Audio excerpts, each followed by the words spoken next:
Hey guys, welcome to the channel.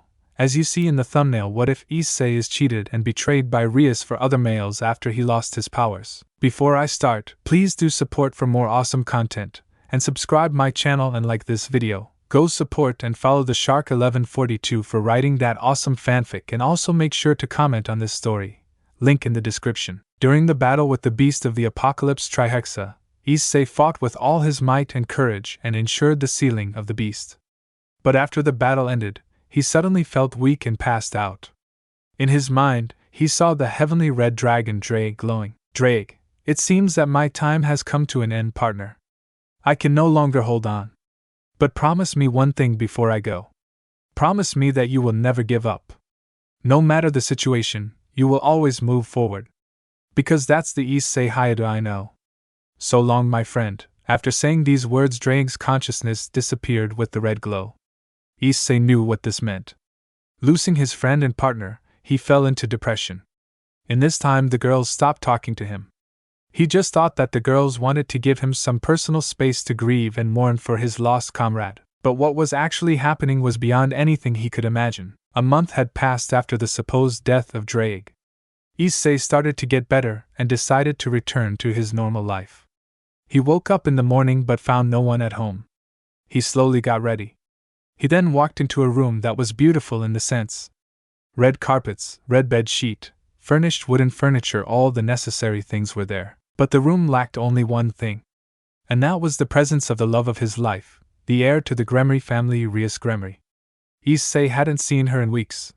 He was missing her a lot. He was missing her warm embrace.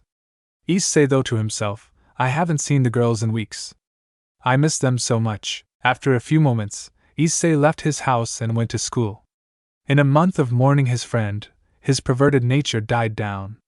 He was no longer driven by lust anymore. After he finished a class, many of the students noticed the change in him.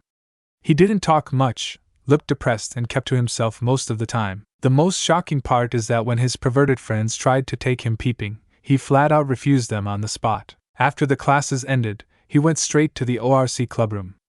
Because Rias and Aquino graduated high school and went to pursue studies in college, Issei and Ravel were selected to be the new president and vice president respectively. After Issei entered the room, he wasn't welcomed with the most warm attitude. Still, Kiba was very thrilled to see his best friend recover and make a return to life. When Issei entered, he saw Issei doing the paperwork of the club whilst others just sitting there. Though many of his friends were there, the girls just ignored him. After he went to Issei and asked what was the problem, she just gave the excuse of being too tired from work. Issei gave a questioning look to Kiba, who just shrugged in response. A little bit after that, a red magic circle appeared at the room bearing the symbol of the Gremory clan. Rias and Aquino arrived at the room and smiled at everyone besides Issei. It's like they were purposely ignoring him. He walked forward and showed the biggest smile he could show and said, I'm finally back, Rias and Aquino. They heard the words spoken by him and just nodded with a fake smile on their faces. And then proceeded to talk to the others again, ignoring Issei. Finally, Kiba asked them, how's your college studies going on? Oh, it's fine. Our fellow classmates are very nice and our senpai is also very kind and handsome, said Aquino with a really aroused voice and looking at Issei with a smirk. Issei was very confused about the situation, but seeing that he was being ignored, he decided to go home. Only Kiba bid him farewell on his way out. Issei was becoming more and more weak after the great battle ended. His muscular appearance deteriorated so much that he looked like a skinny and weak boy. Even his bones were starting to show up. So everyone at school started to pity him for his appearance. After a few days, Rias called everyone to a meeting at the clubhouse. When Issei reached and entered the room, he saw the full ORC present. Rias gave him a cold look and then proceeded to talk. Guys, this meeting is about Issei. Asterisk looks at Issei. Asterisk Issei, you are not fit to do devil work anymore. Your appearance has become quite bad. And on top of it, your performance was already very bad before. So Kiba will handle your work from now on. Kiba, I know this is going to be hard, but we have no choice. Finally, Issei, you are not required to come to the clubhouse after school anymore. Issei looked shocked. But he couldn't say anything. Kiba put his hand on his shoulder and gave him an apologetic look. Issei just nodded. After that, Rias and Aquino disappeared again, ignoring him in the process. Issei couldn't believe what happened. He wanted to talk about this with Rias, but every time she ignored him. But one day he thought of a plan to follow Rias and Aquino, and talk to them when they were free. The opportunity presented itself after a few days. It was the late part of the afternoon. The sun was beginning to set. And Issei saw Rias and her queen walking to college. They entered through the main entrance, and proceeded to walk towards the building ahead of them. They entered and he followed them inside.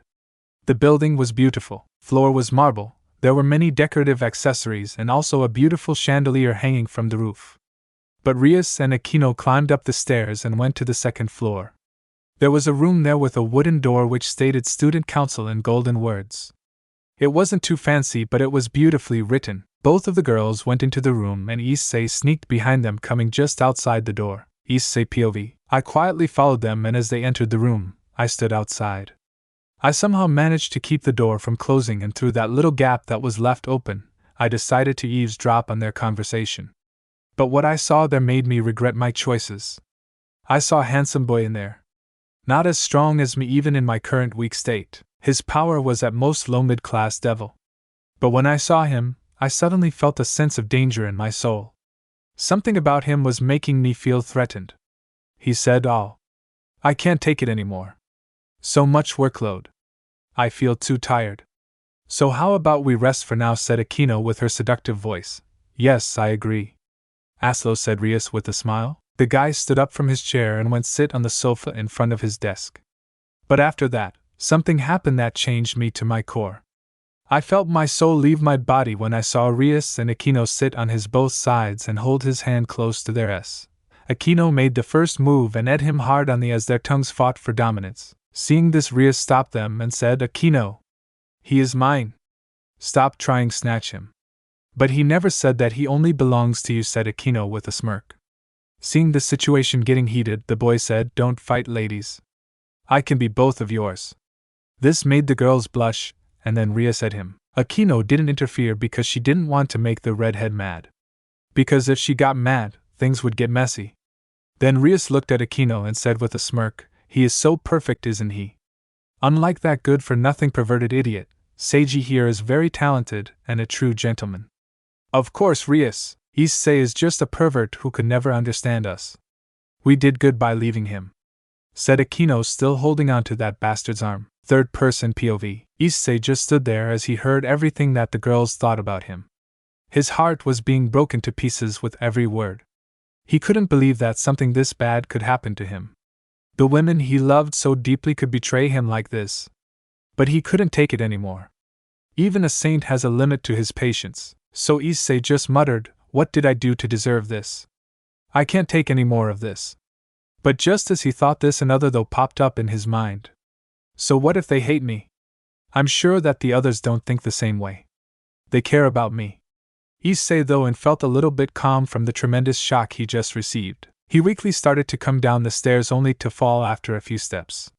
He fell down on the steps and injured himself. He slowly got back up and started to get out of the building and then the college premises. After getting out of the college, Issei started to walk towards his house. He was quite absent-minded. But who could blame him? He got betrayed by the one person whom he had loved most in his life. After walking a few minutes, Issei reached a place that was too familiar to him.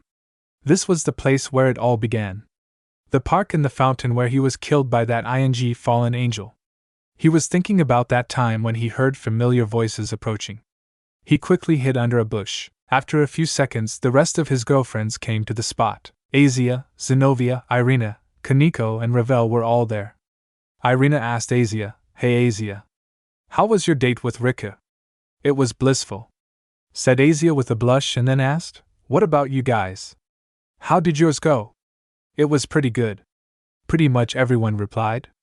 "Our current boyfriends are so perfect," said Kaneko with a small smile on her face. But Ravel was her love rival, as she also liked the same boy as Kaneko. "Yes, the current boys are very nice and cool. Unlike Issei, who only lusts over our bodies. He is useless without his strength," said Irina with a cheerful expression that was mixed with sarcasm. "Yes, I agree, Irina. The only thing good about him was his kindness and strength. Without that, he is just a perverted beast," said Zenobia. Issei joined and said, I thought that I liked Issei-sen, but I was wrong. He is only a pervert, and nothing else. He is the enemy of all women, said Kaneko with a cold tone. I can't believe that I felt something for that peasant of devil. Even Ravel insulted him behind his back. Issei was hearing all of the badmouthing while sitting behind the bush. His rage was passing its critical limits. He felt nothing but regret after hearing what they said. He saved them from their past trauma, helped them become stronger, and even coming close to death just for their sake. How could they betray him like that? Was I really just a tool to them? Issei thought to himself while he felt like his world had turned upside down. Even his friend Irina, who always found the good in everyone, though of him only as a nuisance. Asia, who he had risked his life to protect, betrayed him. Every one of them used him, and when he was no longer needed they left him. He thought that there was no reason for him to live anymore. After the girls went, he rose up and started walking towards his house again. Now his hope was completely gone. The light his eyes held had disappeared, never to come back. I truly have fallen to the bottom of the pit, haven't I? Issei let out a pained chuckle. What would I do by living? Who should I live for? I have no reason to live. I want to die, Issei kept saying as he made his journey towards his house. After reaching the house, he went inside. He went straight to the kitchen and grabbed a sharp-looking knife. Then he slowly started to bring it up to his throat. He was trying to commit suicide. As soon as he was about to cut open his throat and end his life of pain and misery, he heard a voice that he didn't even dream of hearing again. Are you breaking your promise to me? Are you going to give up this easily? Will you take the easy way out or fight till the end like a real warrior should? Said the voice of a heavenly dragon. Are you breaking your promise to me? Are you going to give up this easily? Will you take the easy way out or fight till the end like a real warrior should? Draig's voice roared. This isn't the Issei I know. My partner could never give up so easily. Rise up from your misery and grab hold of your fate. Rise up, the strongest red dragon emperor, roared Draig again. Issei was shocked by this revelation and stopped trying to kill himself. Then he looked at his left arm that was glowing with a green gem. Draig, how are you here? Didn't you die during the battle with Trihexa? No, partner, I didn't. My death was greatly exaggerated. Though I had to use almost all of my power to survive, I successfully did that, but I was too weak to contact you. I needed to get enough strength to talk with you again. And your rage gave me the final push to recover my full power. Hearing this, Issei saw a glimpse of hope again. But it instantly disappeared when he remembered the reason behind his immense rage. He was sad again when Draig spoke up. I know the reason of your pain, Issei. I am also very angry at them for betraying you like tea. But before Draig could finish, Issei's body suddenly felt an unimaginable pain. He fell on the ground screaming with agony. He tore his clothes from the burning the pain caused him. But he saw something horrible. 8 black swirling spots were on his body. They were the origins of the pain. Partner, don't panic. I have to inform you about your body. You must stay calm and listen to me carefully. Issei nodded in his mind.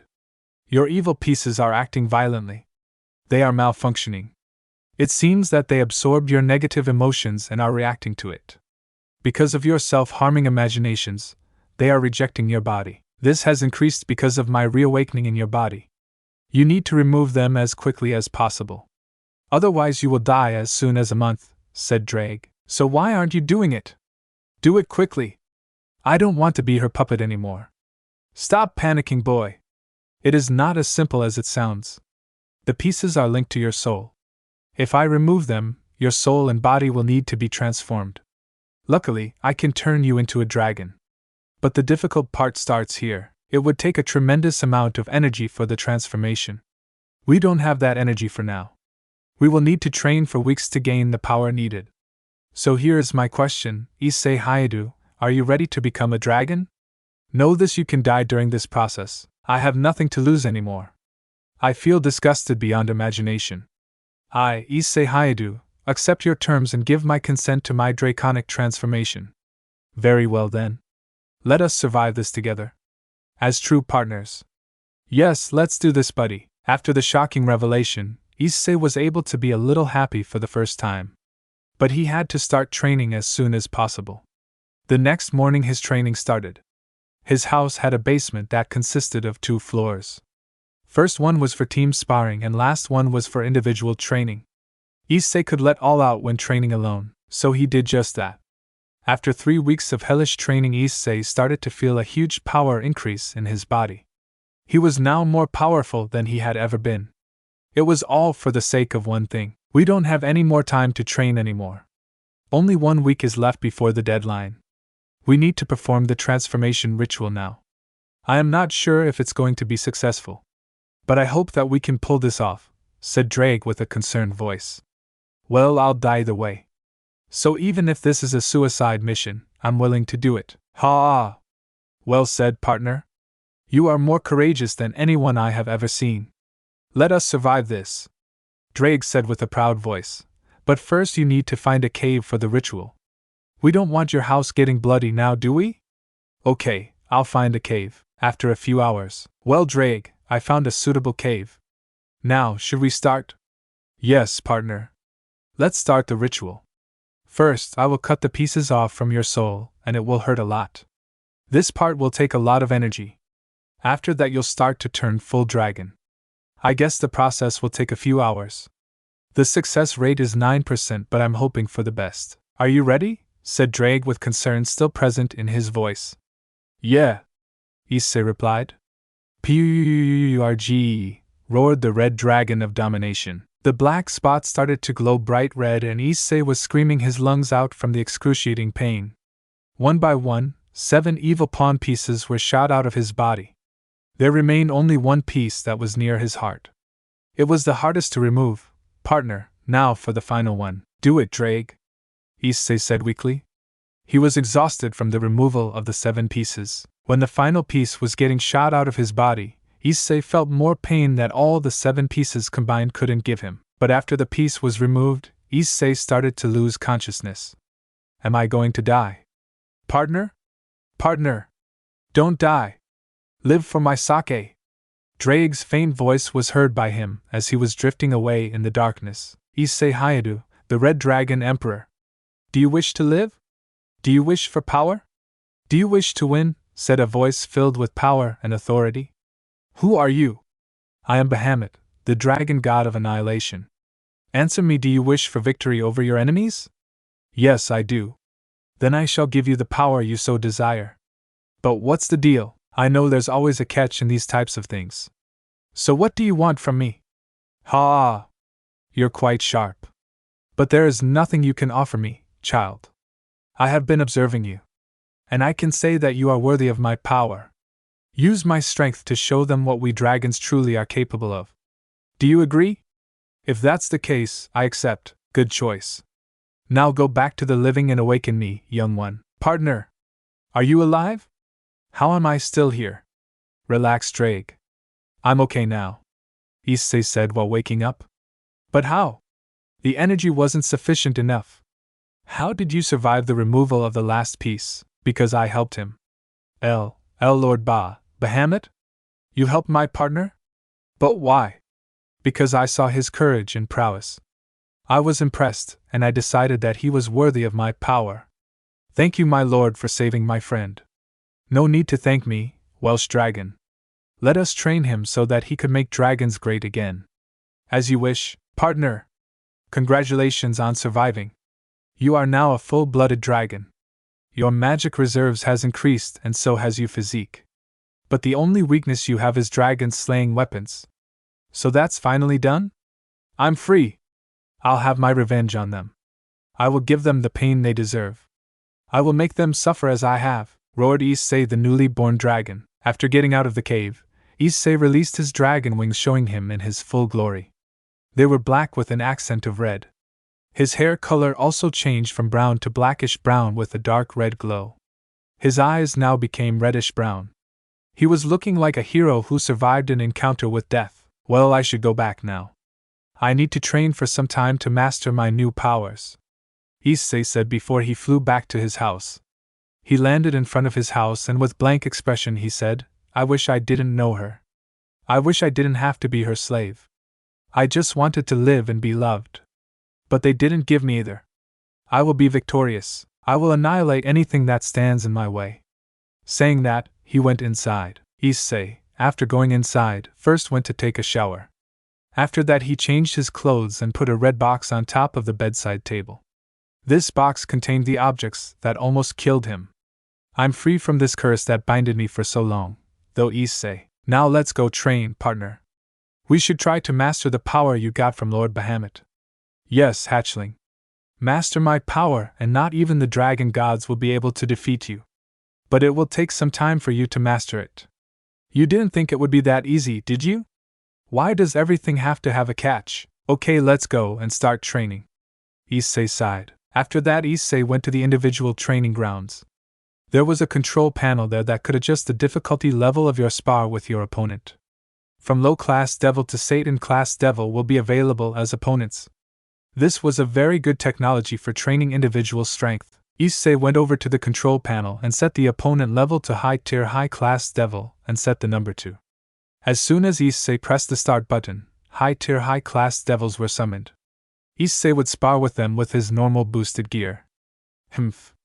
I can easily defeat them. These weaklings can hardly be called a challenge now that my body is now a dragon's. How about you take it up a notch, said Draig. Yes, sure. That's a good idea, Draig. Saying that, Issei went back to the panel and set the power level and number of opponents to high-tier Satan class and then he summoned his boosted gear and started to fight his newly spawned opponents. He was holding his own in the beginning but quickly started to overpower him. Even when he used Balance Breaker, he couldn't fight with them head-on. They were just too powerful. Satan-class warriors were no joke to begin with. But at that time Draig roared with excitement, partner. The gear has unlocked a new evolution. It seems that you have awakened the power of annihilation from Lord Bahamut. Yes, the red dragon is right, young one. You have managed to awaken my first ability, the Annihilation Sphere. Good job. Then what are we waiting for? I'm getting my ass beat with these warriors. Let's use the evolution now. As soon as Issei finished, his balance breaker disappeared and his gauntlet started to glow from red to blackish red. Boosted gear, Annihilation's Descent. Evolution complete, roared Draig. Soon his boosted gear, which was red in color, became black with a red glowing gem embedded in it instead of the green one. The scales on the gauntlet looked sharper and more deadly than before. Issei was shocked by the evolution, but there were more important things to deal with at the moment. Issei's movements became quick and his strength also skyrocketed in a matter of seconds after activating the evolved gear. With only one boost, he was able to feel the massive power in his body. He was now able to dodge and avoid all of the attacks that were thrown against him. He quickly overpowered the two opponents with ease. But for the final, Issei charged up an Annihilation Sphere and threw it at his artificial opponents. Their dark orb with a red outline looked small to medium-sized, but when it connected with the enemy, it almost destroyed the whole mansion. And that was not even % of the true power of annihilation. Issei held back as much as he could because Bahamut instructed him to do so. Otherwise he could destroy the whole city easily. But the mansion was quickly repaired with magic. With the first evolution being unlocked, Issei felt satisfied and went back to his room to take a nap. While Issei was freeing himself from his old life, the faction leaders were busy with a meeting. This meeting was about the world-class raiding game where all the factions would participate. It was like a friendly competition. Its sole purpose was to deepen the friendship between the factions and their warriors. The leaders of many factions were present at the meeting. The 3 biblical factions, the Shinto faction, the Hindu faction, the Norse faction, the Celtic faction, and many others were present there. Soon after, a muscular man with long white hair and a cool beard walked in. It was Zeus, the lord of the Greek gods. He had his brother Poseidon with him. He looked at the beautiful goddesses of the other factions with lust but was met with cold glares from all of them. This made him sigh, and then he sat down for the meeting to begin. Well, let's start the meeting. This meeting is about the proposal of a world-class raiding game where every faction would be able to participate. Does anyone present here have a problem with the motion? Said Sir Zex. Everyone denied any opposition to the proposal. So it's settled. A world-class raiding game will be held in months. It will deepen the relationship between the alliance factions and also be a good sport for the warriors. But now to a new question: what would be the name of the tournament? Said Sir Zex. Because there were many proposals for the name, they decided to do lottery. In the end, tournament was named the Azazel Cup. Azazel thanked his lucky stars and the others just sighed in defeat. Now that the name of the tournament is decided, I officially conclude this meeting. I want to see the Dragon Boy fight. He caught my interest, said Amaterasu, the Shinto goddess of sun, with a slight blush. All the goddesses had a little blush when they heard the topic about the Red Dragon Emperor. His heroic deeds were known to them all. Odin, Zeus, and Poseidon were filled with jealousy. I need to teach that boy a lesson for scoring all the goddesses, said Zeus jokingly, who met with another round of glares from the goddesses. They shared a laugh, but they quickly became serious for a moment. The Hindu god of destruction, Shiva, suddenly opened his third eye of destruction. Everyone was tense for a moment. Shiva opening his third eye means something serious is happening. But a moment later he closed it. What happened? Everyone inquired. Oh, it's nothing serious, Shiva replied. They didn't believe him completely but didn't push it further. The meeting ended with satisfying results. Meanwhile, Shiva thought to himself, what happened to the boy? Why was he in pain? What was the meaning of the ritual? After the meeting, the three biblical fractions had a talk of their own. Their topic was Issei. Though Issei had supposedly lost the boosted gear, he had still sacrificed his greatest gift in order to protect the world. So naturally he needed a reward for his heroic deeds. The boy has done quite a lot to save us against the beast. He also sacrificed his sacred gear to protect us. He must get a reward worthy of his noble sacrifice, said Michael. Gabriel just nodded in agreement. Yes, Issei has done more than enough to prove himself. So I have decided to promote his status to a high-class devil, said Sir Zex with Graphia smiling at him. Yeah, you're right, the guy has certainly shown his courage and valor. Promoting him will be a great reward. Azazel agreed with the rest of them. So it's settled. Azazel, would you please tell him the good news? Yeah, okay. I'll do it, but first I need to drop by the Grigori. After that I'll go to him. Okay then. I'll leave that to you. With that, this meeting will now come to an end. With Issei after his training. After training and taking a bath, Issei wore his clothes, a red t-shirt and a short pant. Then he laid on his bed and started to think, I have unlocked a new power that rivals the gods. But during my transformation, I realized something. I have traveled very little in my life. So I want to travel. Also, I want to create my own team and fight with the gods in matches. Maybe that'll be my new goal. With that, he went to sleep. In the next morning, he woke up and went downstairs to make breakfast for himself. But there he met a certain red-haired bitch and her whore queen. Issei, seeing Rias and Aquino after a month, had a disgusted look but quickly greeted them with a blank expression. Then he went to the kitchen and made himself some toast and scrambled eggs. He took his breakfast and began to eat at the dining table. Issei-san, did you dye your hair? Said Aquino. Issei just nodded and didn't say anything else. Issei, I don't have the time to deal with you, so I'll be blunt. The world-class rating game is going to be held. But you're too weak to represent me, so you won't be participating as a member of my peerage, said Rias. Okay, was all he said, and then he left the table to go to his room. Rias and Aquino felt something had changed in him but couldn't guess what it was, so decided to not waste their precious time on it. After they left, Issei trained a bit more and then he got dressed to go out. First he would go to bank and create an account where he could store his money from the TV show he was doing in the underworld. Then he would go to the mall and get himself some new outfits. He chose some stylish ones that made him look like a bad boy. After that he went to a barber shop and got himself a haircut that complemented his bad boy looks. After getting out of the barber, he could already feel the burning rage from the men and blushes from the women around him. But he didn't pay any attention to them. After his shopping, Issei went to a bank and made an account with a fake name. Then he withdrew some of his earnings from his show. He was already beyond rich. But he only took 0% of his earnings. After that he went home. The next day, he went to school and attended class. His classmates were looking at his new look. The perverted beast now looked like handsome bad boy. After he finished class, he went to the principal's office to take leave for 6 months. At first the principal denied his request, but after Issei hypnotized him, he gave him permission. From the next day, Issei would be free man and roam around the world. The next morning Issei got ready to go on his journey. His first stop was Kyoto. Issei, after getting ready, stepped into a teleportation circle and arrived at his destination. His journey had officially begun. Thanks for watching this video. You really enjoy this video. Like, subscribe, and comment down below, and turn on that bell notification. Don't forget to support and follow Shark1142 for writing that awesome fanfic, and also make sure to comment on this story, link in the description. See you in the next video. Goodbye.